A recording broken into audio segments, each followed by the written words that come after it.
Hello and welcome to Over the Rainbow. It's Bob A again, and we have a very special treat for you today. A fellow podcaster, he started about the same time I did.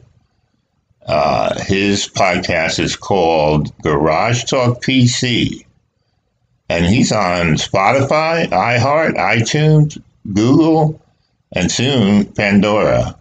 So make sure you catch this and check it out. It's very, very good. It's called Garage Talk PC. And the host of that show is who we're going to talk to next. His name is Mike Sheahan. Mike, can you tell us a little bit about your podcast? Oh, sure. Thank you for having me on, Bob. My podcast is Garage Talk PC. And it kind of evolved from me hanging out with friends, and I'm 45, so I'm at the age where I don't go out and party and do that kind of stuff anymore. With kids and stuff, I'll hang out in my garage or I'll hang out in my friend's garage, and we'll just kind of hang out and have a few drinks on a Friday night, and we'll have these conversations. And sometimes they're politics related, sometimes they're what are you doing this weekend? What are you doing for Christmas? Your holiday lights? What was your first car? Sometimes we try to invent games, which are really stupid, but we do it anyway.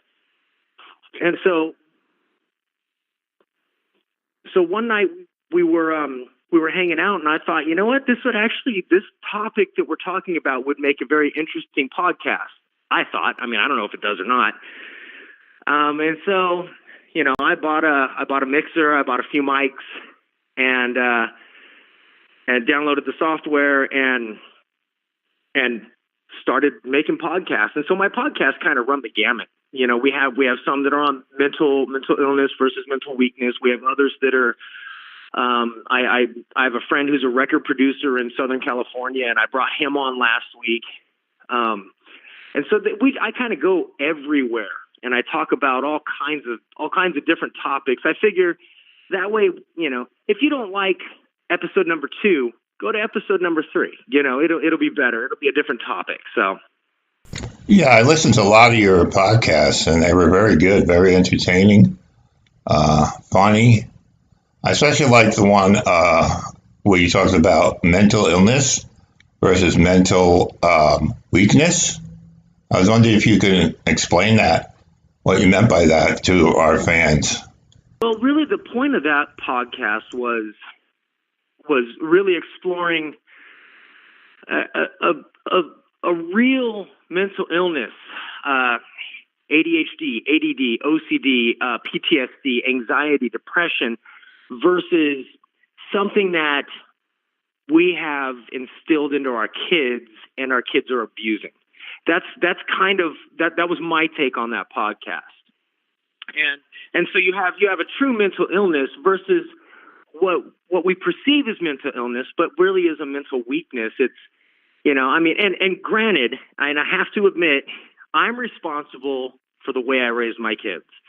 So my millennial kids are my fault. You sound like a great parent. Everybody makes mistakes and nobody's perfect. But I wanted to talk about what we were talking about before the show started about your panic attacks. You said that you have it and maybe your kids also have it. Could you talk a little bit about that? I had one panic attack where I was up all night and I kept drinking all night. And this is before I started medicating. And again, we'll get to the medication that I had taken in a second. And I was up all night long and I didn't know who to call. And I called a friend and they just came over and walked in and my friend's wife just sat with me. And, what people don't realize is that number one, of course, there's no cause to it. It just happens. There's no reason that you can get rid of. But number two, they don't realize that it's just a very real thing. And people who don't have anxiety don't understand it. People who don't, and I don't have depression, but having anxiety and panic attacks, I understand how real depression is to the person who's feeling depression. I get that. And sometimes it's just a matter of just sitting and being, Yeah. And so now we'll get some medication. So I've never taken, Xanax or anything like that. I've never wanted to. I take CBD. Yeah, I heard you talking about the cannabis. Yeah. Yeah, and CBD works for me. Now, there's two different sides. I had to do a lot of research. There's two different sides to that. So I can actually order my CBD through Amazon because Wow. CBD is legal. It's legal in all 50 states. Oh, It's not is. THC. Okay. It's not THC. It doesn't get you high. It's completely different. It's the hemp side of that. And CBD works for anxiety, panic attack, high blood pressure. It helps curb smoking needs or habits.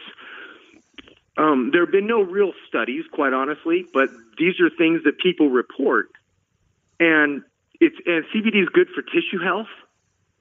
So I used to work out a lot, and after I worked out, I would take glutamine, and glutamine is good at tissue repair, but so is CBD. And so I take oil. I take it in the morning, and then I take it again in the afternoon when I get home from work. And I haven't had a panic attack. Yeah, this is the first I heard of it, but I mean, it might be a good thing for anxiety. I don't know. I haven't. I guess I don't. I'll tell you, it's worth trying. It's worth trying. There's a couple things that you need to know that are good things. Number one, you're not getting high. Number two, it's totally natural and legal, so you're not going to pop positive on a drug test because it's not THC. It's not the psychedelic side of that. It's from hemp plants versus actual cannabis plants. It's a little bit different. And it truly is legal in all 50 states. CBD is not illegal, and you can go to a smoke shop. If you have a smoke or a vape shop near you, if you walk in and ask them about CBD, they have a bunch of different CBDs that you can try. Some of them have a little bit of THC, and that's because they're allowed to sell something like 0.3%, but no more. Now, do you get any side effects like paranoia or anything like that? Oh no, not at all. Okay. I don't get tired. I don't feel burnout. I don't get energy from it, but it doesn't take energy away from me. It just, I used to take a CBD vape, and that works a little quicker. Now I take the oil though. It takes about an hour to start. So I wake up in the morning, and one of the first things I do is I take the oil. You put it under your tongue. It's sublingual. Okay. And it comes in a dropper, and you put it under your tongue, and you just keep it in your mouth for about 45 seconds before you swallow it. That way it has a chance to start absorbing. And it takes about 45 minutes to start kicking in. But, I wake up in the morning. Right then, I don't have anxiety, so it keeps the anxiety from coming on. Okay. I have a problem that most of the time I'm okay.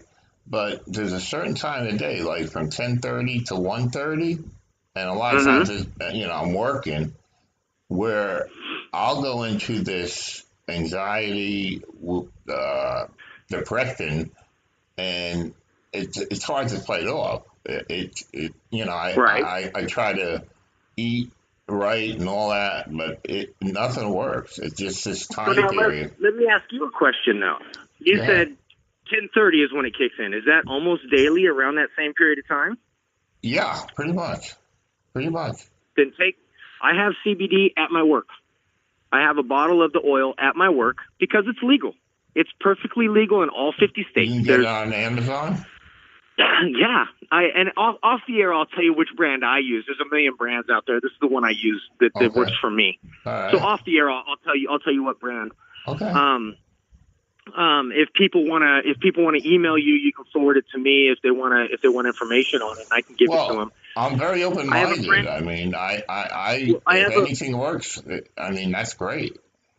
Well, and this is where I was telling you earlier before we got on the air, where I'm a little more libertarian. So I sit just right of center.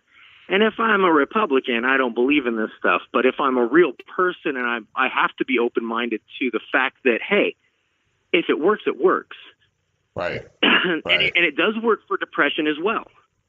There is, a placebo effect, and sometimes Yes. that makes you feel better. Like my son, I think he has anxiety, but I think he handles it through his religion, which Okay. so But I'll tell you what, if it works, right? Who yeah. cares I why? mean, it's worth Yeah. trying. I mean, there's no harm The trying. other thing I do is I go for a run. When I feel anxiety, I put my headphones on, I put my music on, and I go for a 5 mile run.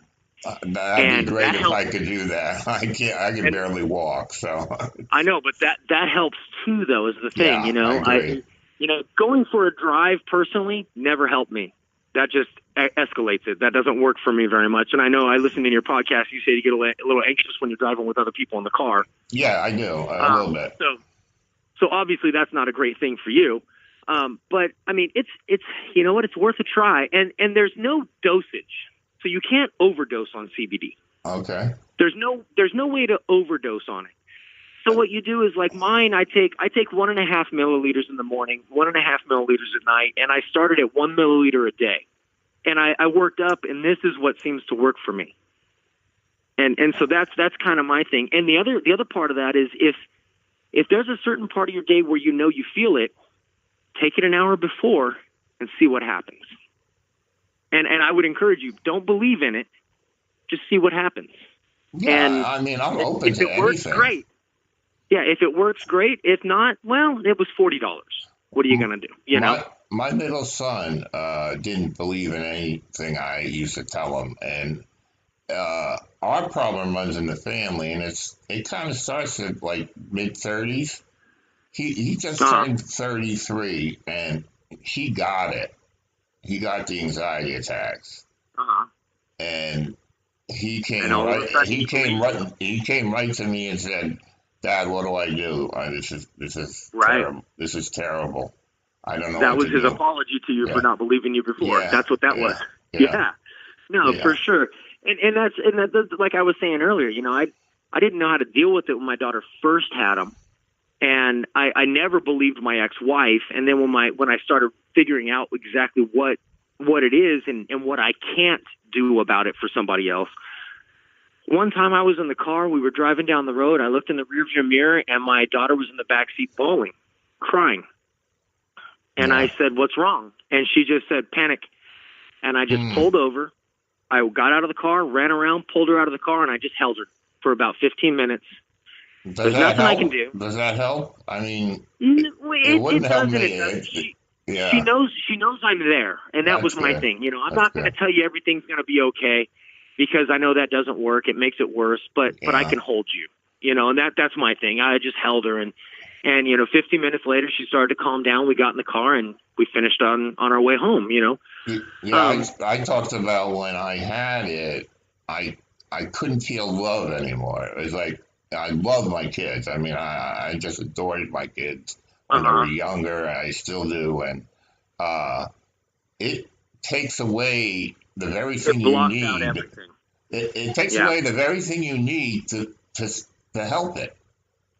And yeah, it sure does. It sure does. And that's our podcast on mental illness versus mental weakness was meant to point out that, look, there is a real thing that is mental illness. Right. But we shouldn't confuse it with mental weakness.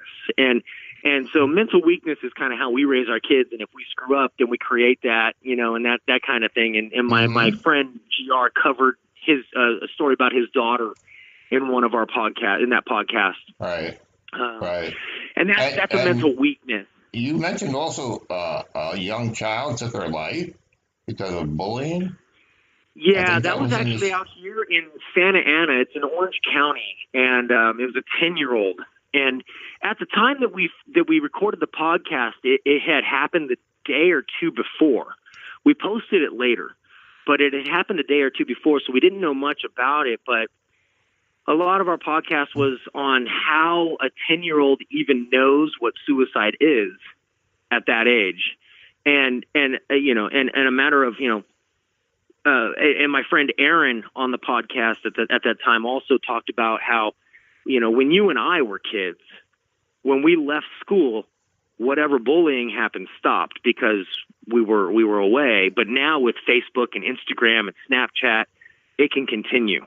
Yeah. And I was never there's no popular, break from that but kind of stuff.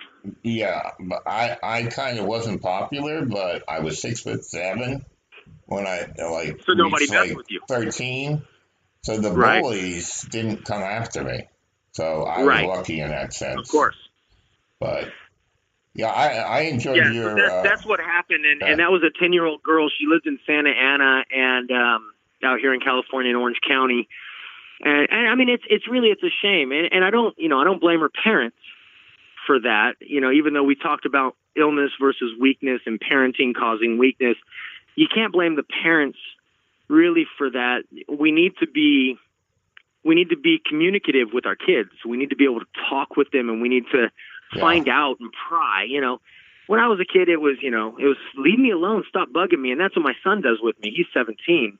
But at the same time, I know enough now to know that, I'm not going to stop bugging you. I need to know what's going on. Yeah. When they hit about 12 years old, forget it. They don't talk to you for a while. They'll come back. But that's the thing is, it's okay for my kid to be pissed off at me because I keep bugging him, as long as I know what's going on. Right. Because if I don't know what's going on, I can't give any advice. Well, I was always kind of the cool dad, so all the kids would come over, so I always knew what was going on. So yeah, see, my daughters always talk to me. They didn't talk to their mom. My son doesn't really talk to either one of us. That's a shame. But it's not a shame. He's trying to be cool. He's 17. He's trying to fit in. He's trying to do his thing. I get that. Okay. And so I push and I pry as much as I possibly can. And sometimes it pisses him off and it irritates him. And when it does, I'm like, okay, that's fine. You can be mad. Go calm down. Come back out. We'll finish the conversation. My daughter has started to basically ignore me. She got married, and that was kind of like, okay, Dad, I don't need you that much anymore. I'll call you when I need you. Well, that's not a bad thing either. That's a good thing. Yeah. I mean, I know you said you're agnostic, but the Bible talks about leaving and cleaving. Your son will be happy I said that. Right. The Bible talks about leaving and cleaving, and her and her husband need to be one. You're still a resource, but you're not her go-to for that comfort anymore. If she needs something, it should come to me. But did you happen to listen to the dyslexia episode? Which one? Dyslexia? No, I did not. Okay, because my son is in that. I recommend that highly because he does a beautiful job, and he's so much more of I'm not a people person. I'm doing this, and I'm not really like you. I don't have a great voice. I don't. Oh, I appreciate that. I don't think I have a great voice, but I appreciate that. You have a radio voice. So I don't have a radio voice, but I still want to be able to get the word out. Yeah, I've always been a social person. I've been a social butterfly kind of my whole life, but I've also been very kind of aware of my surroundings and things like that. I grew up in Los Angeles, and so growing up in Los Angeles, you're one of very few Irish kids, and so you kind of you learn to be. You learn conflict resolution at an early age. Yeah, is what you do. Yeah. I grew up in a neighborhood that was pretty much segregated, and it was like Polish because I was originally from New Jersey. Polish, Irish. Where did you grow up? I grew up in Jersey. Okay, we're at Jersey. I lived in Jersey for a little while. 20 miles south of Newark. It's a town called Woodbridge. Okay, I lived in Cape May County for a while, down in the peninsula. Oh, that's a nice part of Jersey gets a bad rap because of New York, but it's all Sea Caucus and the eastern tip of New Jersey. That's bad. If you go out west, it's beautiful out there, Pennsylvania and those areas, Catskills. But my ex-wife's stepdad was from Ambler, Pennsylvania, right outside Philadelphia. So I spent a lot of time up there. We lived out there for about 3.5 years. Yeah. So, you're gonna continue this series that you think it's going well on your podcast? My podcast is doing pretty well. It's actually done quite a bit better since I brought on my friend who owns a record company, and so it's actually done quite a bit better in the last week or two since I brought him on. Well, mine will probably improve now that you're on. I think you're the biggest star I have on so far. I am no star by any means, not at all. But I will definitely share it. So I have a Facebook page, Garage Talk PC, on Facebook, and I'll share it on there. As soon as I see it up there, I'll share it. Okay. It's a little unorthodox, and I haven't figured it all out yet. But, all I have is time. So I'll eventually get this thing going. I mean, you do a lot by yourself, and that's hard to do. That's something I'll be honest, I'm scared to do, because without someone to play off of, or someone to disagree with me, or someone to spark the conversation, that's got to be tough. Well, I just interviewed a guy who was a psychotic. It was very interesting, and so I'm going to start. That's up on your podcast, right? It's not there yet, but I'm editing it right now because okay. I had a few editing problems, so it'll probably be up there within the next week or so. This person was completely psychotic for like 4 or 5 years. And finally he ran naked in an ice storm, and they picked him up and they put him in a mental hospital. But the good thing about it is that he recovered and he wrote a book. So I plugged his book, and he's doing great. So it's not. I can't wait to hear that. I'll listen to that for sure. That sounds awesome. I mean, there's just these, because people don't know that you're crazy, they'll say, but they don't know what mental illness is. It's not you're crazy. Right. I mean, there are some people that they can't bring back. Their 12 personalities or something happened to them, but most people can recover. I have a friend who, my friend Ziggy, he's on a few of my podcasts. And he was in, he was in Desert, not the first one, not Desert Storm. He was in Desert Shield. He was in the second one, I believe. All right. Yeah, I heard you talking about that. Yeah, he was in the 101st. He was a line medic. And I did a Veterans Day podcast with just him. And the stories he tells are amazing. And he is actually one of the people that turned me on to CBD. Wow. Because he was on all kinds of medications for his PTSD. Right. And when he discovered cannabis and CBD, he switched over to that, and he stopped taking all of those other medications, and it really helped. Now, is that legal? Is it legal in California or any other state? It is. It is legal in California, yes. Okay. You can't transport across state lines when you're talking about weed or pot. But now he's taking CBD, and he's on actually he's on a much higher dose than I am, way higher. But it's actually helping him out quite a bit, and it's got him off all of those meds. Wow. See, a lot of the meds, they change serotonin levels and things like that, but in a certain aspect, that's masking a symptom. It's not fixing the problem. It's just keeping it from happening. And so, now granted, I got to be honest and say that CBD might be the same kind of fix, but CBD is a much more natural fix in that respect.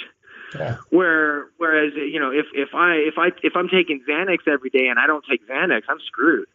But if I take CBD and I don't take CBD one day because my shipment's not here, I'm okay. Yeah. I don't have any withdrawals or anything like that to deal with. So, I'm open to it. If you want to listen to one of my favorite podcasts that I've done, it's Veterans Day with Ziggy. Okay. It's actually it's amazing. And I just let him talk, and he just talks about He talks about his enlistment and why he enlisted, and going to Fort Campbell and getting hooked up with the 101st, and and 4th of July. When 4th of July rolls around, we'll probably do another one, or maybe what's the next military holiday? I can't remember if it's Memorial Day or Labor Day. I can't remember. Yeah. Memorial Day. I might do another one with him Memorial Day and post it on Memorial Day so we can continue our conversation. Did he have real bad experiences? Like, did he experience like real bad shit, or? He did, but he was also one of those people that really liked being in the shit. He liked being at war. Yeah. He wishes he could still be, but he can't. He's actually 100% disabled from the military, and he's only maybe 40. He's 100% disabled, though. He did, I want to say, 4 tours. I might be wrong. I mean, it might be 3, it might be 5. I can't remember, but I want to say he did 4 tours. He was one of those people who loved being in the military, loved that job, loved doing that work. He could live in the mountains for the rest of his life and never have human contact and be great. Wow. But he's also one of the best friends I've got. Wow. That's amazing. He's an amazing person that way. Yeah. But I mean, he talks about the stuff that he went through a little bit, and the mental illness versus mental weakness. There's also another one that we did. I'm trying to remember which one. I can't remember now which one it was. You did a political show. I enjoyed that too. Where you talked about we've done a couple. I did one with my friend Peter, and we talked about recalls and impeachments on a different one. Right. I think it might have been the recalls and impeachments where Ziggy's on also. Okay. Yeah, I mean, it sounds really good. I mean, I have like a computer hooked up here. I don't have a lot of money to invest in this, but if it gets big, then that's different. But right now, I don't know where it's going right now. But let's see. My podcast is a little silly. I talk about a number of different things. So I post every Thursday night. Oh, okay. This Thursday, I'm posting one on holiday shopping with my friend Greg, and it's kind of funny. It's kind of silly, and it's it's kind of stupid. I have another one kind of on backup that I actually hope I get to post soon, and it's on movies and the mafia. Okay. And we talk about movies and mafia movies and stuff. And so I kind of run the gamut with my podcast. Yeah. I try to make it kind of something for everyone. I don't try to fall into a niche. With regards to that. Mine is basically trying to talk about mental illness and raise awareness and trying to erase the stigma that's out there, which is, I mean, that's why I'm Robert A., because I don't want my friends to know about this. I don't even tell them, because you know how people are. I mean. Well, see, I think the stigma exists more in those of us who are older than it does in the younger generation. You might be right. So the younger generation that listens to the podcast, I think a lot of them can relate. Okay. I really do. Because my son said I should, come out all the way. I mean, I'm coming out, but I'm afraid to come out, in front of my friends, and they're gonna judge me. Let's be honest, though. Those who are real friends will still be friends. Yeah, but then will they treat you differently? That's what I'm afraid about. I mean, and if they do, they're not real friends. I mean, let's face it. I mean, my friend Ziggy, who I know him as Paul. Everybody else knows him as Ziggy. I've known him since he was like 15. Mm-hmm. And I was like 18 or 19, so maybe he's 42, I guess, at this point. But I mean, I know what he deals with, but you know what? He doesn't want to be treated different, and he's my friend. And if he's my friend, then you know what? I'm not going to treat him different, and that's the way it is. And and if I did, then I'm not a real friend. To be quite honest, if they hear that you're in a hospital, oh my God, he's in a hospital. He's crazy. They're locking him up. The truth is, if you go in the hospital, they don't let you stay anymore. your insurance runs out. Bye-bye. And yeah, that's true. Oh, that's totally true. And that's a whole other podcast. But honestly, that's a whole other podcast. And I actually know a lot about that. At 23 years in healthcare, working in hospitals.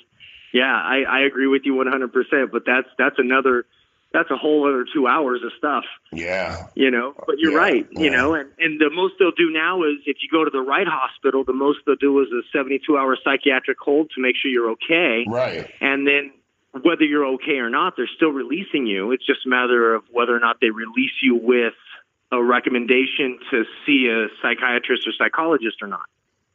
Exactly. And that's really all it is. Yeah, I agree with you. Yeah, our healthcare system is ridiculous. Yeah, I want to get the word out, because what happens is they have these clinics and they have psychiatrists in these clinics, and they're not proactive. They don't really. Not at all. But if you want to get a good psychiatrist, which I've been going to a new one, and he's helped me a lot, you have to pay. They don't take insurance. Oh yeah. So that's a big problem, because a lot of people don't have the money. I mean, I absolutely agree. Yeah. So, hey, I absolutely agree, and it's kind of we live in a capitalist society, and that's kind of what happens in a capitalist society. They realize they can make more money on a cash basis than they could taking insurance and dealing with all the restrictions of insurance companies, and so they decide not to take the insurance companies.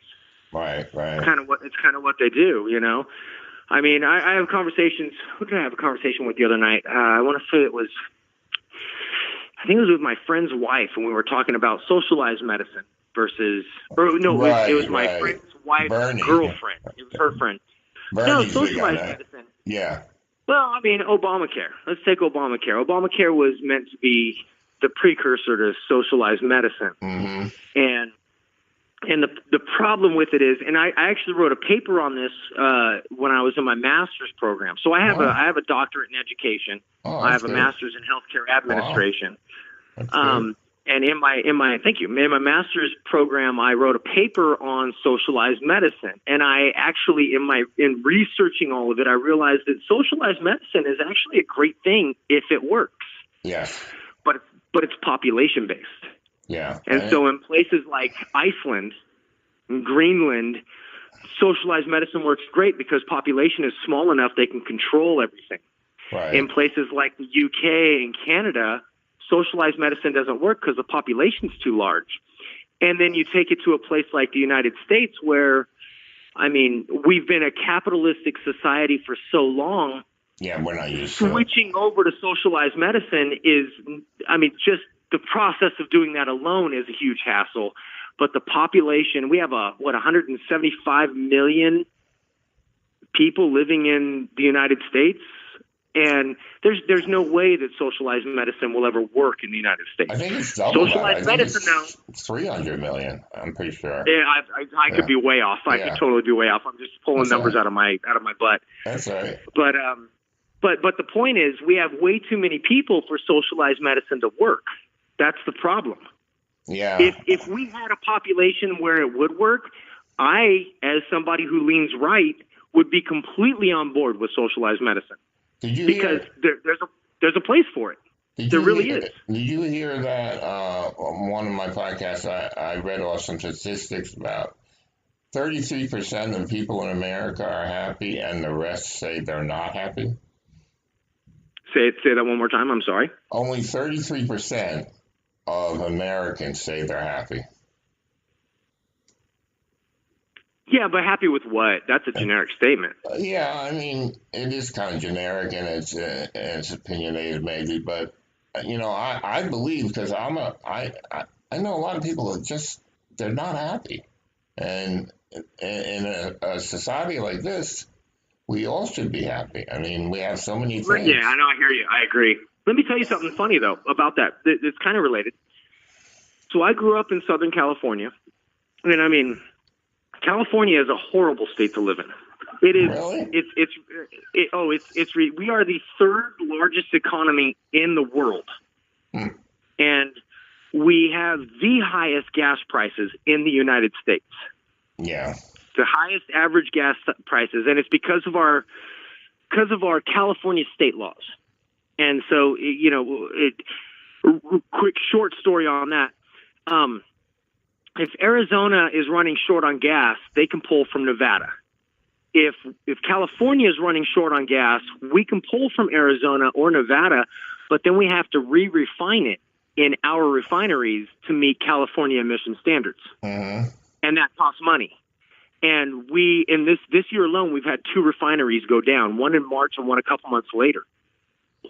And with that, gas prices shoot up. And so California's kind of screwed itself up, to be quite honest. But I moved from California to New Mexico, from New Mexico to Tennessee, from Tennessee to New Jersey, and I chose to come back to California. Now, part of that is because California's home to me. Another part of that is because being born and raised in LA and Los Angeles, I can't live in New Mexico or Tennessee or New Jersey. They're too small for me. I need a bigger area. I just need I don't mind the cold. I just need a bigger area. I need more people. I don't want to run into the same 3 people all day long. That's what North Carolina. I don't want to piss North Carolina people off, but I just can't get used to it.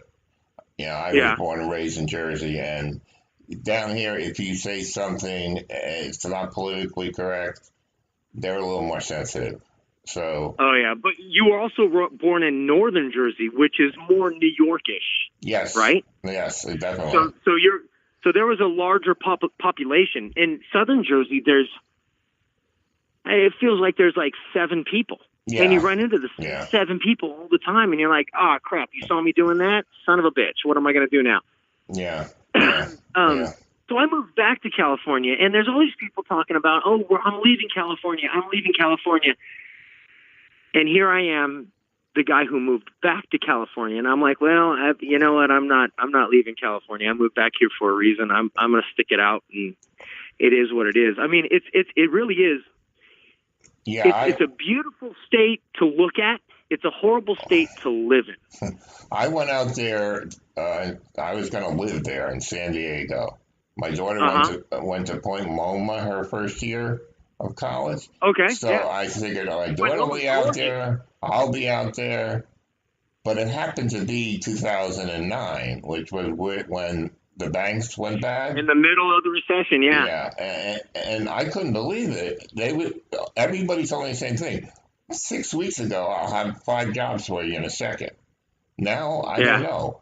I had 2 interviews in 3 months. I ran out of money. I panicked, went back to Jersey, worked there for a while. So it became a bad experience. But, I mean, it's a beautiful place. I'd love to live there.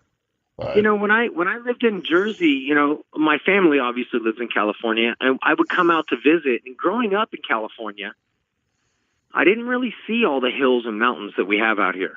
And then living in Jersey and living in the marsh, I was a mile from the Delaware Bay. I was 2 miles from the ocean. I was on the peninsula down in Cape May County. Okay. And it was when I came out and I flew into the airport, and I'm driving to my parents' house, and I'd never seen these mountains before because I'd never paid attention. I took them all for granted. Oh yeah. So what's that?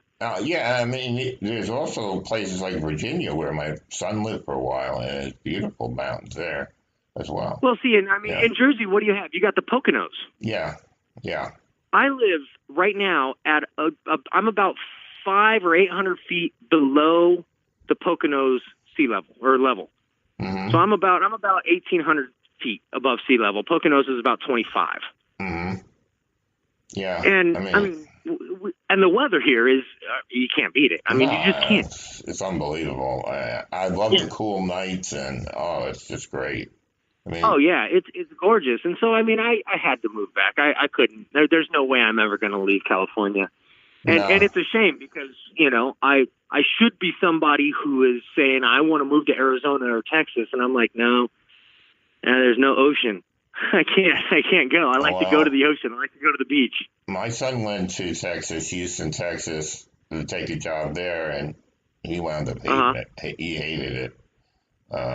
Really? Yeah. Well, he had a bad experience with the pastor.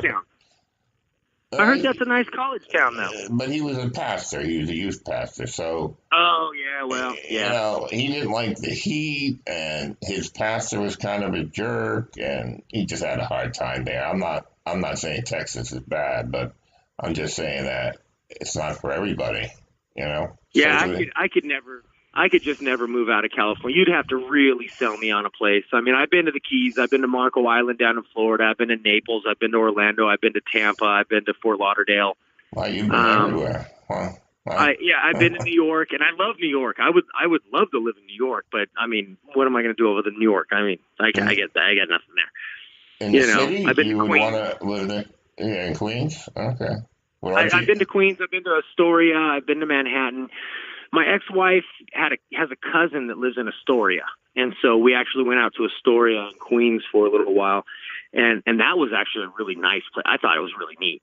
I thought that was really great. There's so many people, though. See, that's what I like. I like a lot of people. Oh yeah, if you like people, that's the area. I mean, totally. Southern California is that for me. There's a lot of people out there. Oh yeah. And I don't know. I just think I would get along with people out there much better than here. I don't know why. I just think that's true. It's just not for me. It might be. It might be. The East Coast is for some people. The West Coast is for others. My ex-wife is a great example. She grew up on the East Coast, and then she lived out here when we met. And then we moved back to New Jersey eventually. And then we both decided, no, we like California better. So there's a lot of people from the East Coast that would prefer the West Coast. And there's a lot of people from the West Coast that would actually do better in the East Coast. It's all a matter of personality. And when you get older, the colder gets colder. So that's the only advantage down here is that we do get a little warmth down here. As when the sun comes out like 3 o'clock, it's like 15 degrees more than it is in Jersey. Yeah. So out here, I remember living in Jersey. We had 6-foot snowdrifts. Oh my goodness! Even in southern Jersey. And my first year out there was horrible. I was freezing. My second year out there, I was in flip flops and a t-shirt shoveling snow. It didn't bother me too much. I was okay. But I was a lot younger. And you're right. The older you get, the colder it gets. Southern California. I mean, if it's 55, we're freezing. We have a fire going. We can't survive like that. We're a little spoiled weather-wise. Yeah, I mean, San Diego is my dream, and I tried it, and I didn't. I mean, God works in mysterious ways, even though I'm agnostic. I mean, what was funny about it was I was just going to take another job in New Jersey because my 18 months is up, and they have to kick you out. Mm-hmm. Some guy calls me from a job I had down here earlier and says, Bob, will you want to go down and work for me?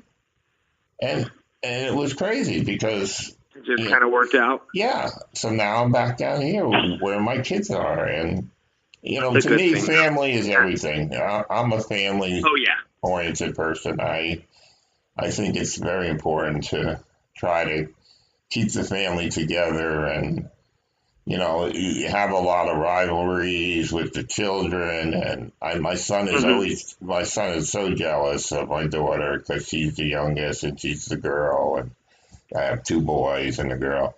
So, well, what am I saying? 2 boys and a girl. They're men and women, but this is my life. I like to have family, and it works out pretty good. I mean, just today I was saying, what are we going to do for Christmas? And it was like, we have like a chat line, just on regular Verizon Plus. And it took them like, I don't know, I can't make it this day, I can't make it that day.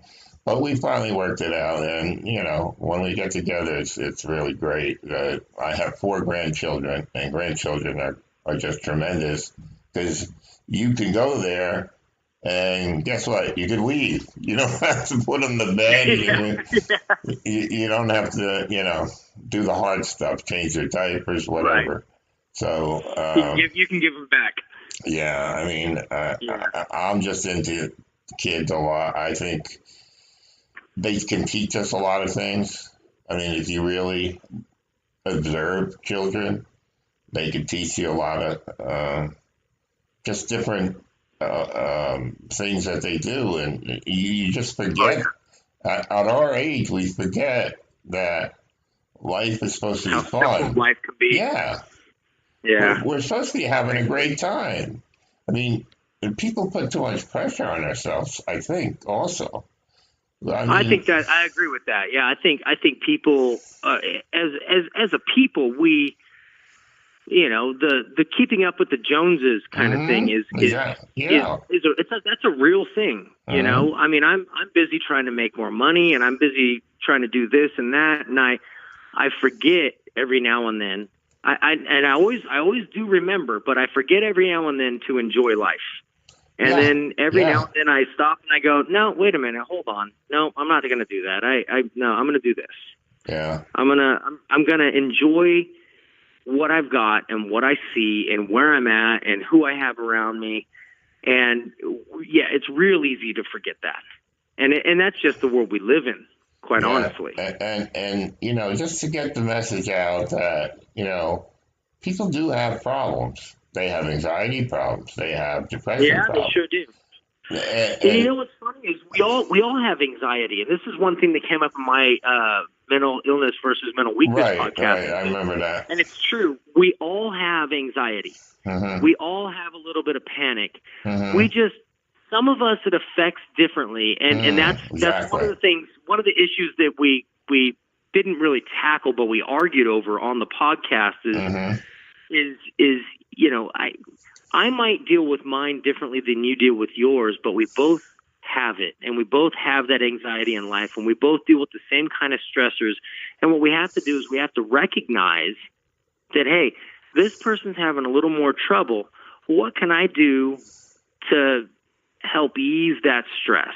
And sometimes it's, hey, let me toss a load of laundry in for you.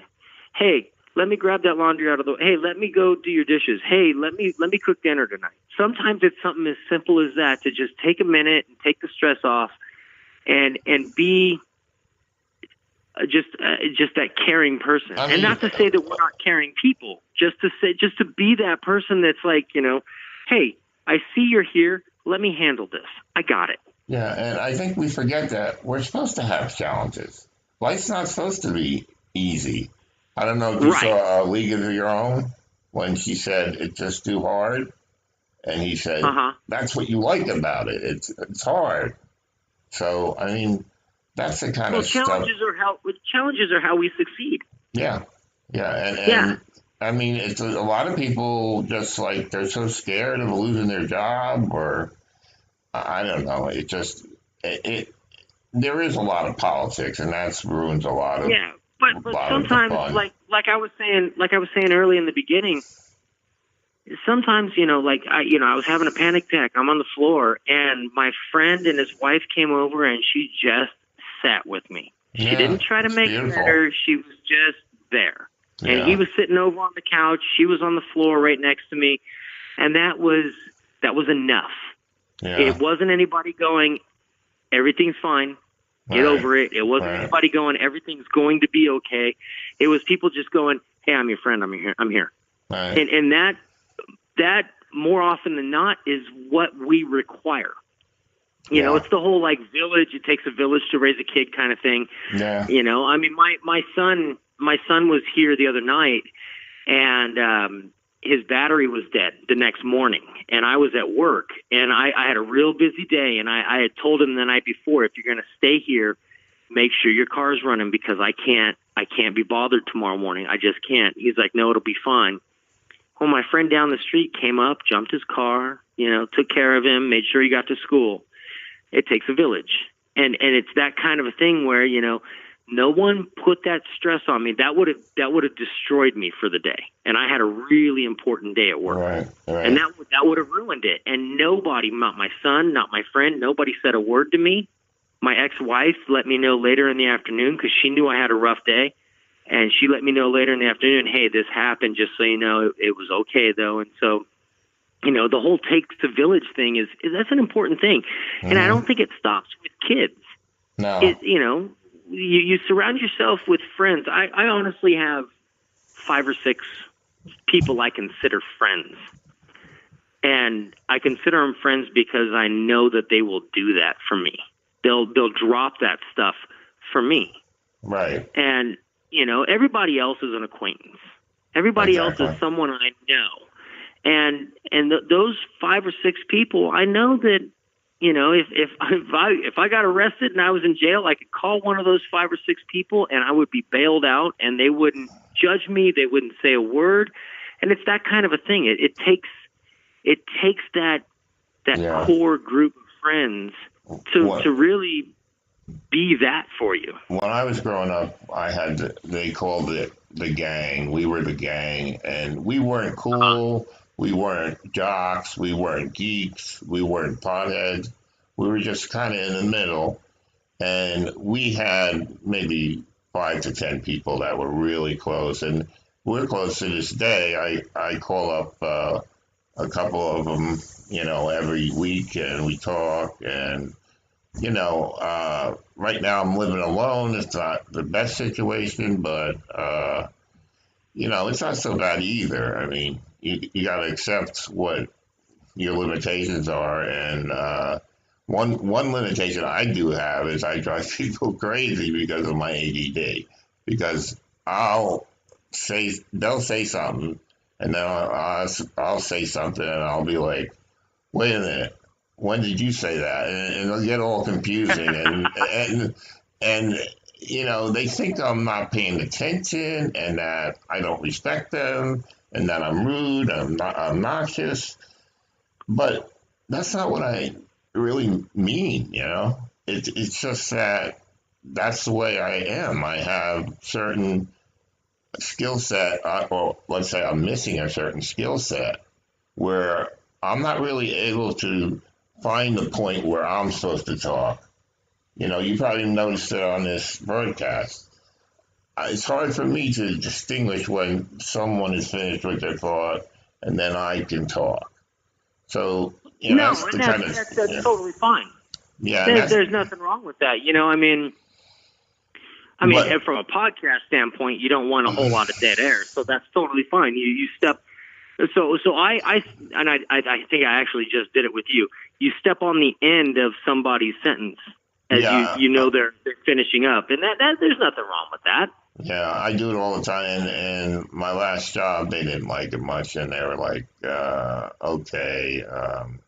I finally quit. I just had enough of my boss. He kept saying, well, you're interrupting people. And I said, well, I have this problem. And, you know, it got worse and worse, and I finally just resigned, and now I got another job. So IT is good. No, I'm what you call the program director of my specific area. Oh, that's good. And I have a director of clinical education, and our boss is our dean of the career and technical education. And we were in a meeting one time, and my dean was talking, and I do that. I step on the end of the conversation. Now, I grew up with 3 older sisters in a very loud house. Oh, me so too. when you want to talk, you got to find your spot, and you got to jump in. And so that's just ingrained in me. That's what I do. And my DCE kicked me, and he's like, you need to stop. And I'm like, what? What am I doing? He's like, you keep interrupting. And I'm like, I'll try to wait a second or two, but I can't make any promises. So I totally understand that. It doesn't bother me. Yeah, it drove my boss crazy, and she was just ready to fire me, so I just left. I mean, yeah, I think that's what people need to do. You have to be able to, you know, in this, especially in this day and age, if you sit there quiet and you don't say anything, people will keep talking.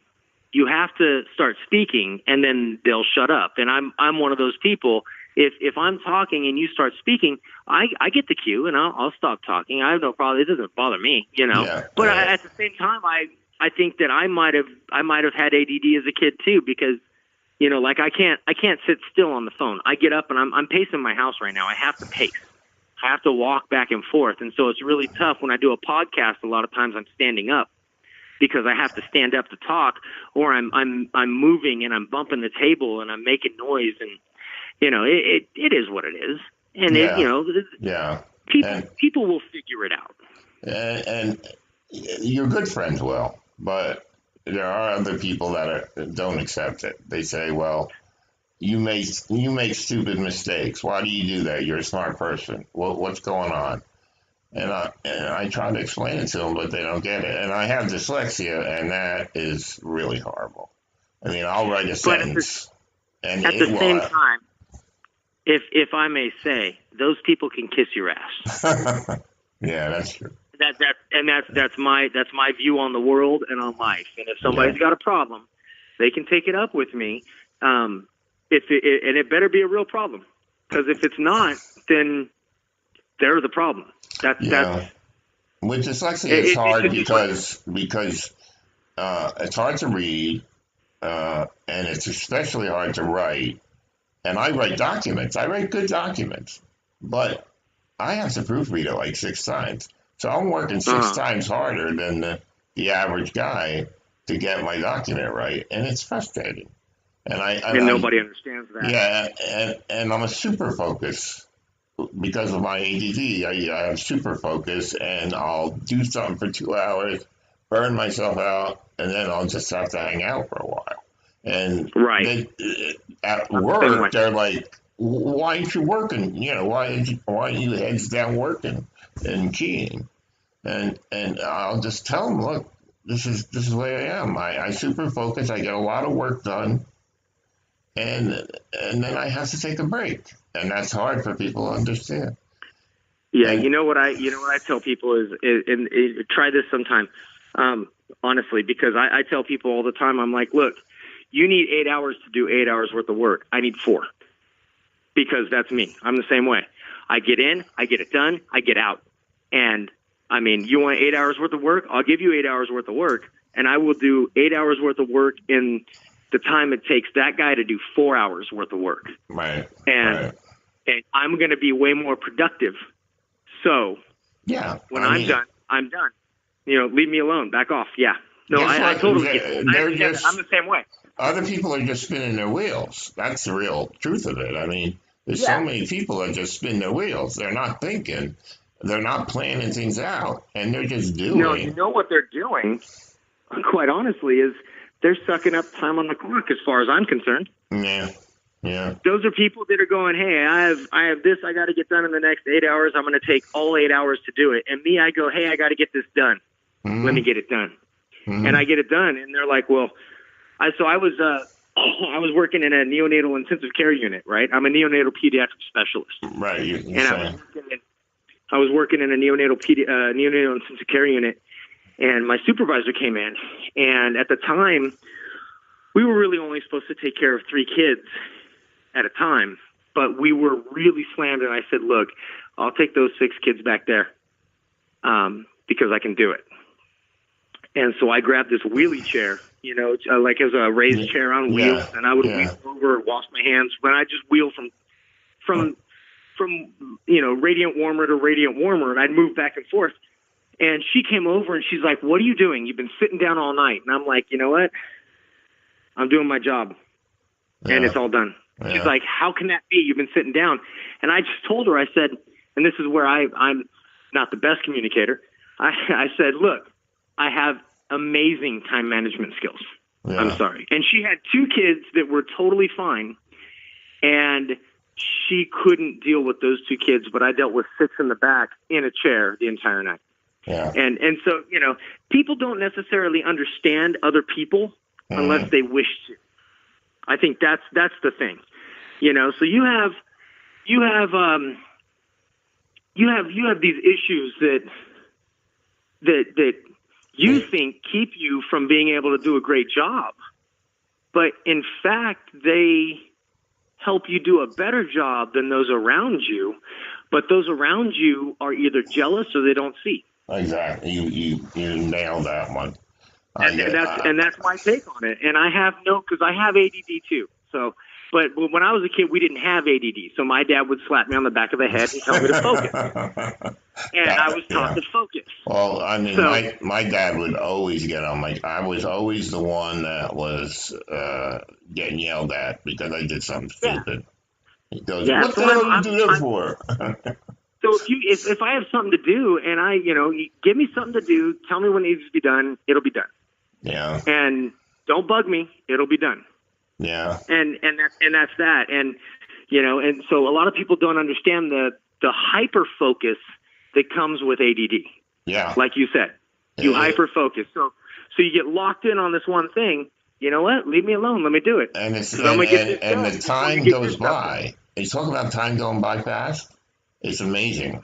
When I super focus. Oh, for sure. Before you know it, the day is done. 2 hours. 2 hours is like 2 minutes. It's amazing. Yeah. No, yeah. I totally understand that because I do have. I've never been diagnosed, but if I was a kid right now, I'd probably be diagnosed with ADD. It just is what it is. Right. But I was taught by my dad, because we didn't have an ADD diagnosis when I was a kid, I was taught to focus. And so I'm really focused. And so, when somebody challenges me like that, I just let my work speak for itself. And I'm like, well, here, take a look at what I've done. Yeah. Exactly right. Could you get that done in the amount of time I got it done? No, I didn't think so. So leave me alone. Let me keep working. There's an artist called NF. Have you ever heard of him? No, I haven't. He does all mental illness songs. He's a rapper. Now, a lot of people don't like rap, but he's spot on. Everything he says is exactly true. You should listen to him once. Wait, who is it? NF. His real name is Nathan Fernstein, I think. Oh, NF. I know NF. He's on my running list. Yeah. Yeah, I love him. I want to marry him. He's a Christian, but he's a Christian, but he doesn't identify as a Christian rapper. No, he's spot on with the mental illness. Everything he says. He's got that song Mansion. Mansion is a great song. Oh, man. There's so many good songs. I love Trauma. Have you heard that one? And Paralyzed, he's always talking about. Oh, yeah, Paralyzed is an awesome song. Oh, yeah. And then one after another. It's The Search. That's awesome. You know what? When we get done with the podcast here, send him a message on Facebook and let him know you talked about him in your podcast, because he's a really I talk good about him all really the time. I play his songs. Some of the earlier shows, I actually play some of his songs. And have you heard Therapy Sessions? Therapy Sessions is a great song. I know everything. Yeah. That's an awesome song, for sure. Everything that goes back, was it Mansion was his first one? And then Therapy Sessions? I don't know the order. Mansion was the name of the CD, and then Mansion was the title track, and that's a great song. And Perception. It's a song that everybody can relate to, right? I'm 61 years old. I went by myself to his concert in Charlotte, and he blew me the fuck away. I never had as good a time at a concert or any kind of event like that. He just blew me the fuck away. I was reading about him after I started listening to him, because I didn't know if he was a Christian rapper or not. No, I don't think he is. He is a Christian, but he doesn't identify himself as a Christian rapper, which is actually really cool. And he doesn't curse. So, there's no he cursing. Doesn't curse, but he doesn't want to be identified as a quote Christian rapper, which is really cool. His raps are really deep. He is really, really deep. I'm from Southern California. Of course, I listen to rap. I wish I could talk to him, because he's a guy that might need a little medication.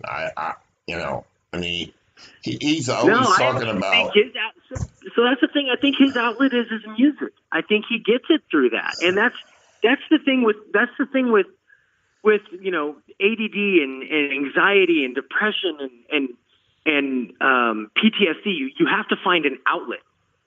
Mine is running. So I run, and then mine is talking on my podcast. Those are my two outlets, and they seem to work for me. He deserves to be happy. He's saying all the time that he goes to bed and he's got a knot in his chest every time he goes to bed. But I actually think a lot of that is, and I don't know. I don't know for sure, but I think a lot of that is how he has felt in the past, and he's channeling that to write the rap. That's what I think. I think he's found his cure, and I think his cure is his music. And so everybody has to find that cure. Everybody's, you have to find what works for you. I have to find what works for me. And, it sounds like you maybe just haven't quite found it just yet, but it's out there. It's out there. There's a cure out there. Yeah, maybe it'll be my podcast. I'll have to work on my voice a little bit, and my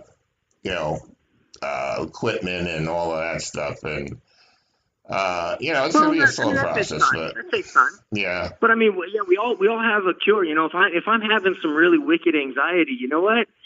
I'll go for a run, and when I get back from that run, my anxiety is gone, with or without CBD. If I take the CBD and I'm still having some anxiety, I toss my headphones on and go for a run. I know you said that you have trouble walking, so that's not an option. But I think I'm gonna do the pool at the Y. Yeah, or go to the beach and just watch the waves. Yeah, breathe with the waves. You know what I mean? I mean, it could be anything, and I think I think everybody's like that. I think when it comes to mental illness, I think that medication is the right choice in some cases, right, but I don't think it is in all cases. And I agree. I think maybe honestly, medication is the right thing to calm me down so I can find that cure and what works for me, and then come off the medication and let my cure work. Yeah. Maybe that's what we need to be doing. Maybe that's the key. I don't know. I mean, I'm not a professional. Like I said, my doctorate's in education. It's not in psychology or psychiatry. I'm not. I just live it. That's the problem. I live it. Exactly. And I think a lot of times living it is more educational than going to school for it. Sometimes. You can't explain it to a person. Yeah, I honestly think that, what did I always hear? I always heard, this is totally sexist. So I apologize now. But I heard somebody say one time, he keeps telling me, we're talking, I was at work one night when I lived in Jersey, and he goes, the reason that women go get degrees in psychology is because they're trying to figure out what the fuck's wrong with them. And I thought that was funny. Yeah, and I think while that's a horrible sexist joke, I think that anybody with a psychology degree, I think there might be a little piece of that where you're like, well, I mean, I took psychology classes and I know about the id, the super id. I understand that stuff. But at the same time, there has to be an understanding of the individual person. Right. And going back to NF, I think he's figured out what works for him. I've figured out what works for me, and I think that everybody just needs to kind of figure out. Sometimes it's an easy fix, like mine running. Sometimes it's not so easy, like you're having trouble figuring out exactly what's going to work. A lot of times it's music. I listen to all kinds of music, and NF just stops me in my tracks. He just. He speaks to your heart. That's what he does. Yeah. Yeah. And he knows what he's doing. I think the truth is what we sometimes, for some reason, we don't speak the truth. But in songs, but in music, we do. Music is the voice of the soul, of the emotion. It's that ultimate outlet. And what's funny is I have a friend who gets anxiety, and what works for him, it's not, like for me, running. That's what works. For him, talking. Yeah. I'll go over there and I will just shut up. And I have trouble shutting up because I'm social butterfly. I talk.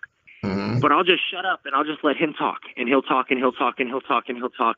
And 20 minutes later, he's totally calm and relaxed because he got to get it out. Yeah. And doing this show is good for me because I'm able to talk. And right. I love to talk. But he knows he can be honest with me. He knows he can be honest with me. And that's the thing. And I'll go back to what you talked about before with, how you don't share this with your friends because you're afraid of what they might think. That's also a source of anxiety. Yeah.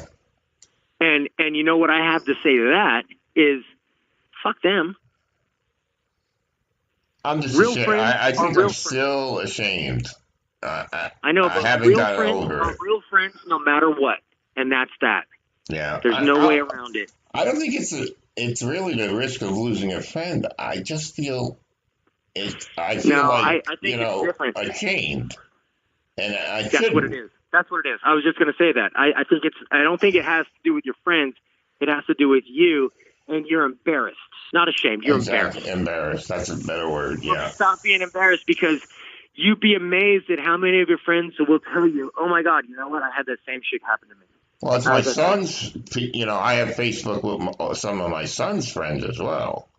And so, like you said, I think the younger generation does understand it a little bit better. Because my son said to me, "Go ahead and do it, Dad." He said, put your podcast out to everybody, because the younger generation sure does understand that. And it's actually amazing. So it's funny. So my I didn't have my kids for Thanksgiving this year, so they didn't come over that Thursday. They came over the Sunday before. And my younger daughter, my older daughter just got married. My younger daughter is actually dating a girl. And she came over, and she was here first, and she said, "When's everybody getting here?" And I was like, "I don't know." I said, "Where's Bree?" And she goes, "Well, I didn't know if it'd be okay if she came over. I didn't want Cassidy, who's her older sister." She goes, "I didn't know if Cassidy would be comfortable with that." And I said, "You know what? Fuck that. This is my Thanksgiving. She's always welcome at my house." Yeah. And that's all it took. That's all it took for her to just be relaxed and be like, "Okay, cool. Next time she's coming over. Done." You had a subject on gay. The guy was saying that is gay this, is gay that. Why do you become gay? That was in my mental illness versus mental weakness, I think, podcast. Yeah. And is it ingrained or is it a choice kind of thing? I strongly believe it's you're born that way. That's it. I will honestly tell you that I personally believe, and I didn't say this in the podcast because I was taking, I told you earlier, you got to have an opposition. So I took a different stance. Mm-hmm. So I didn't say this in my podcast, but I believe that there are some times where someone's confused, but there are some times where it's ingrained and it's just who they are. And either way, you have to treat it the same.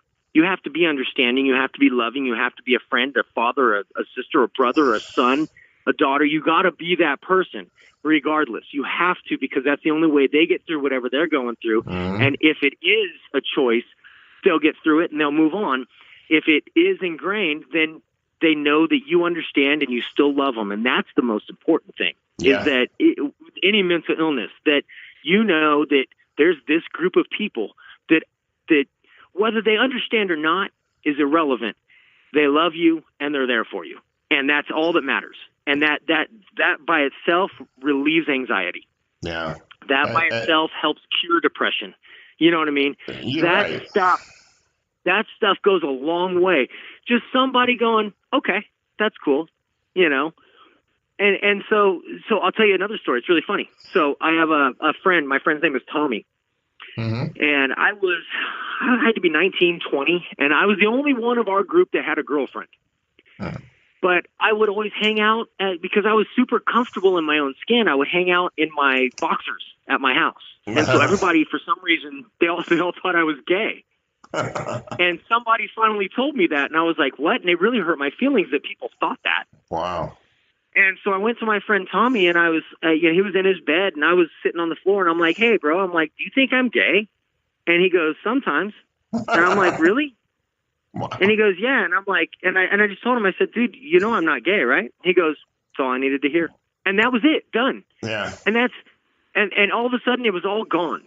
Just with that little exchange, letting him know that, "Hey, I'm not." And he's like, "That's all I just need to hear it from you."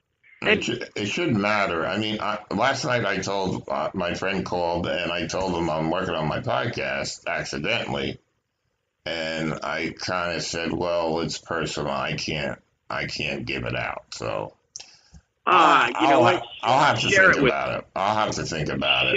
I would encourage you to share it with them, because that's and share this one with them first, because I'll tell your friends, if you guys are listening right now, if you're real friends, you're real friends, and you will be there regardless. And that's that. You friendship doesn't go away over something like this. If you're a friend, you're a friend. End of story. And I'm concerned about my son's friends too. We'll find out, and I don't know. That's kind of I guess what you say. Fuck it. Yeah. We all have tribulations. Yeah. We all have trials. We all have tribulations, Bob. We can't go through them alone. You're We just can't. absolutely right. We simply can't. And your son might tell you God's there, and yes, God is there. I know you're agnostic, but God is there for I'm you. not totally But sometimes, agnostic, but I but describe sometimes myself we as. need somebody in the flesh to tell us, hey, it's okay. And Yeah. Bob, it's okay. Yeah. I'm telling you that right now, from one man to another. It's totally fine. I appreciate it. It's good to hear. You are good. You are not alone in this stuff. And nobody listening is alone if you're having the same kind of problems. You're I'm just thinking not. of Saturday Night Live. Did you ever hear that? A guy that used to look in the mirror and he goes, I'm good enough, I'm strong enough, and damn it, people like me. Yeah, I have heard that, yeah. Seriously. That was in a movie, wasn't it? Yeah, he made a movie. Stewart Saves His Family was the name of the movie. It was hilarious, Yeah. I thought. Yeah, it was great. But honestly, the truth is, you can tell yourself that all day long. But once you find out that you have friends that are like, hey, it's okay, a lot of it goes away. So my advice to anybody listening, and my advice to you personally, Bob, is, because I've lived that, share it. Share it with your friends. All right. Your friends. I might do it. I got to get the courage up. I know. It takes a lot of courage. It takes a whole lot of courage, and that's like the biggest part. I think NF will have to call me and tell me to do it. Can you get in touch with him? You know what I want to do? That's the strongest part is you share it, and they say, I'm all good. Yeah. And once you say that, like with my daughter, when she was over here, and I'm actually looking at the spot she was sitting in on my couch right now, when she told me that she was afraid to have her girlfriend come over because she didn't know if it would be uncomfortable, and I told her, hey, I love you. Yeah. You're my daughter. She's always welcome. This is my house. This is my Thanksgiving. And everything went away. And I expect next time she comes over for her to bring her girlfriend, because you know what? It doesn't matter if I lean right or left. It doesn't matter if I'm a super conservative Christian. It doesn't matter. That's my daughter, right? Those are my friends, and it is what it is, and that's that. And you accept that about your friends, and you encourage your friends. I wish the country would learn that instead of being polarized. I mean, well, you know what, and that's we can have a political conversation, and you and I will disagree on it, I think. Yeah, it's getting late on the East Coast here, though. But I'll tell you what, we'll do that on my podcast. You've been the best guest that I could possibly have. I mean, there hasn't been that many, but I appreciate that. You were terrific, and I'm indebted to you. This is the kind of thing I want to tell NF. You don't get to talk to celebrities. I just want to thank them. I want to say thank you, because I'll tell you what. When I see this podcast, or when I see this podcast posted, I will reach out to him. Not that I know him, but I'll reach out to him and I will bug the shit out of him and see if I can't get a response. For me to say thank you to him, and that's all I would say to him, because he hits. I mean, he what's the word? He justifies. He touches you. Yeah, he finds the exact right emotion and words to say that I couldn't even say myself, but he found it, and I'm like, wow, I can't believe somebody else is doing this, is saying this. And that's what I'm telling you, is that there's so many of us, and I'll include myself in that. There's so many of us out there that have those types of issues where, like mine's anxiety and panic. There's so many of us out there, and right now I don't have any, so I can be encouraging. Next time we talk, I might be having an anxiety attack, and I might need the encouragement. You know what I mean? But right now, I can be that guy. And and why don't we talk about it? I never see it on the news ever, except if somebody goes and shoots children, then they say he has a mental illness. But we don't talk about it in the media. I mean, all we're talking about is Trump is good, Trump is bad. That's it. I'm sick of Yeah, it. no, for sure. It's the whole argument. And it's because that's what sells in the media. That's what it is. Yeah, breaking That's what news. sells. Yeah. That's what sells. They only talk about the things that sell. They don't talk about things just to talk about things. The media only talks about things that sell, things that are going to get them ratings. That's all they care about. Quite honestly, that's it. That's why podcasts exist, so we can talk about all the other stuff that's really important. There's no truth. I mean, did Trump help the economy? Maybe he didn't. I mean, it's all just we don't come together. We go apart, and that's wrong. I mean, I said on my podcast, and I'll say it again now. It's all media spin. You listen to CNN, you listen to MSNBC, you listen to Fox, and Fox you listen is to no Fox good either. News. Even if you listen to Fox News, everybody has a spin, and you can't believe any one station. What you have to do is you have to listen to several different stations, right and left. I do. Figure out the common themes. Those common themes are the basis of truth. Yeah. And then from that, you have to make your decision, because they're going to spin it however their station wants them to spin it, right or left. That's just the way it works. I can't listen. I wish they wouldn't. I wish they wouldn't. I mean, there's a guy, Cuomo. He comes on CNN. He kind of gets both sides, but still, he's when the shit hits the fan, he's against Trump. We have an AM station out here I listen to. It's KFI, and they're on iHeart Radio. So anybody listening, if you get a chance to listen to KFI on iHeart, listen to KFI, but listen to John and Ken, because they hate everybody.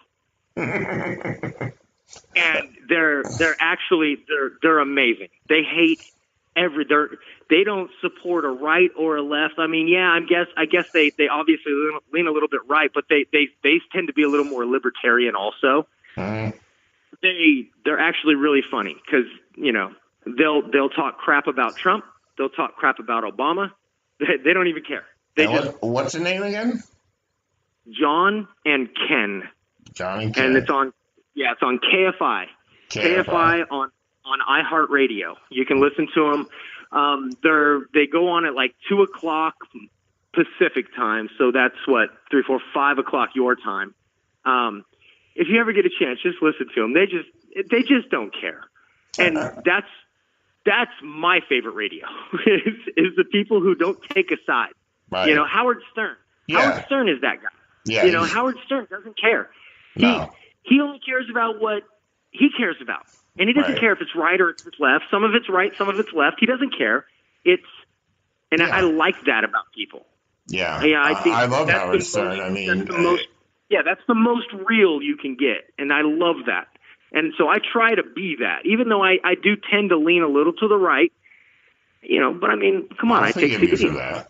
Because I lean to the left. So, I mean, I'm a real, passionate person. I hate to see people like, in Charlotte here, we have a lot of homeless.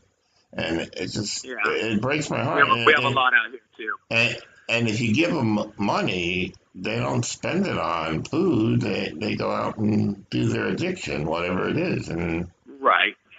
But I mean, from a political standpoint, I hate the Rush Limbaughs of the world. Oh, yeah. People who are the extreme, and there's people on the left, NPR, there's people extreme left. I hate those people on both sides, because it's a skewed perspective. And it's not that I hate them. It's just a skewed perspective. I can't trust it. No. And that bothers me. There's a woman on NMN, what is it? NMN, I can't say it now. MSNBC? Yeah, that's it. That woman that's kind of the lead person on that station. Oh, I don't know. Oh, she's the worst. I can't remember her name, but I can't listen to her.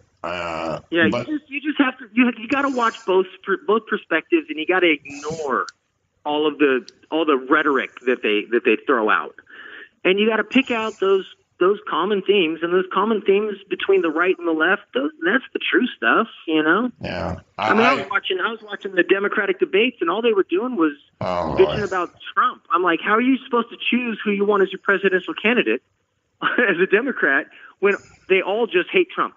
And that doesn't make any sense. There's nobody good. Well, it doesn't. No, it doesn't make any sense, though. You know who's good? What's his name? Bloomberg? Oh my gosh, I can't remember. No, what's the Asian guy? Oh, the guy's giving $1,000 every month? I forget his name now. I don't remember his name. He was my favorite. He was my favorite because he's gone, I think. But is he? Oh, that sucks. Yeah. He was my favorite. I mean, there's not many. I mean, there's Biden, there's Warren. Warren's losing track too. Bernie will never. Of course, there's Bernie. Pelosi's out, right? Yeah, Bernie will never get what. I think it might be Bloomberg. He threw his money. Bernie's too left. Bernie's too left. Is Boomer the bald guy? Who? Bloomberg? Yeah. Who's the bald? Is he the bald guy? Bald guy. No, he just entered the race, Bloomberg. I don't remember who the bald guy is. Oh, then I don't know. No, I think the other guy might be out. I don't know. I don't pay too much attention to all of them. Elizabeth Warren is too librarian. Oh boy, she's. If you ask me, she's just way too librarian. I gotta be honest. The Democrats' best chance is Biden. Yeah, to be quite honest, and he's worthless. I mean, but after last week's little rant that he went on with that 83-year-old guy, it was pretty good. Yeah, I like that. I don't know. I think that hurt him. That's not going to help him. You know? Yeah. No, Bernie's way too socialist even for Democrats. Yeah, Biden's a weirdo though. He's just weird. I mean, Yeah, but he's got poise. He's got poise to him. So in the debates, he's got that poise that nobody else has. I think Trump's going to win again, but I don't think we have anybody on it. I think right now it's probably between Biden and Warren. Yeah. I don't think Bernie's got a chance. He's even too left for some of the leftists. He's just way. Yeah, he's out of bounds. Crazy. Yeah, I agree 100%. Yeah, he's a little too crazy. But you know what? It'll get there in 50 years.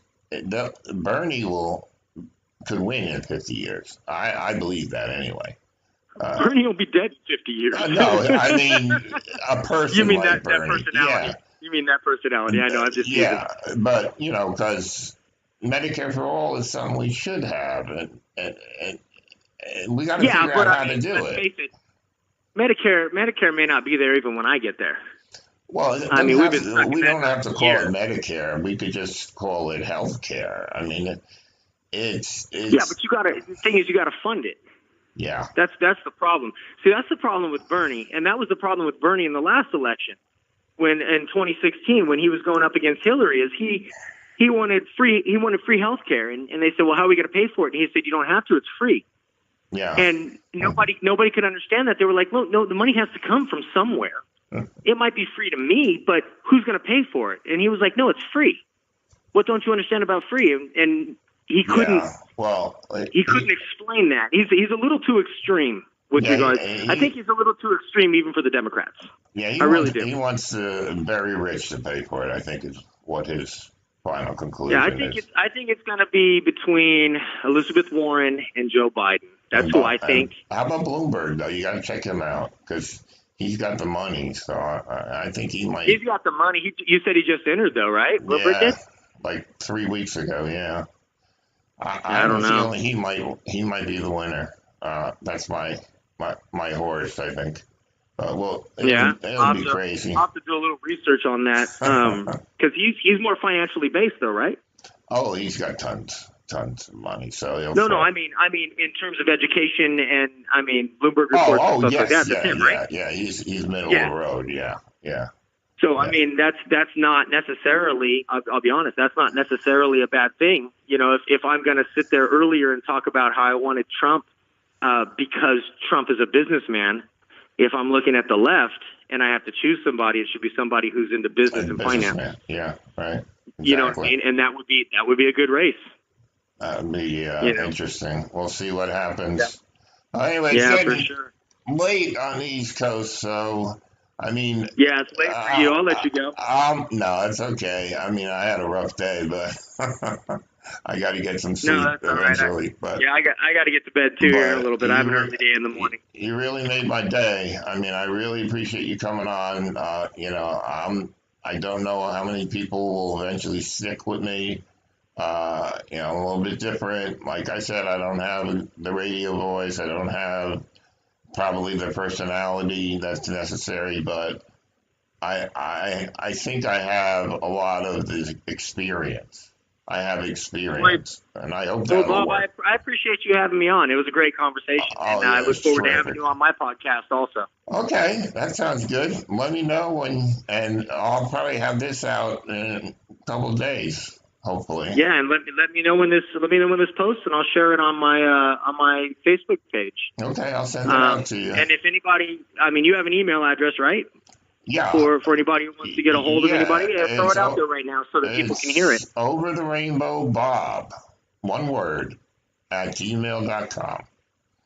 And All right, yeah. I'm Anybody at, listening who wants to talk to Bob or who wants more information on when he comes onto my podcast, email Bob and we will figure it out. I also have a Twitter account, which is Over the Rain One Bow, because I couldn't get Over the Rainbow One, or it was like every letter. So I said, okay, Rain One Bow. So it's Gotcha. Over the Rain One Bow. But you were a terrific guest, and I thank you a lot. And if you ever run into NF, tell him that he touched my life, and he inspired me. So if as soon as, like I said, as soon as this podcast is posted, I'm going to start bugging him and see if I can't get a response. That'd be terrific. All right, awesome. Mike. Well, you have a good night, and I'm gonna take you off, but maybe we could talk a little. No problem. Good night, Thank you so much. everybody. Have a great night, Bob. Yeah.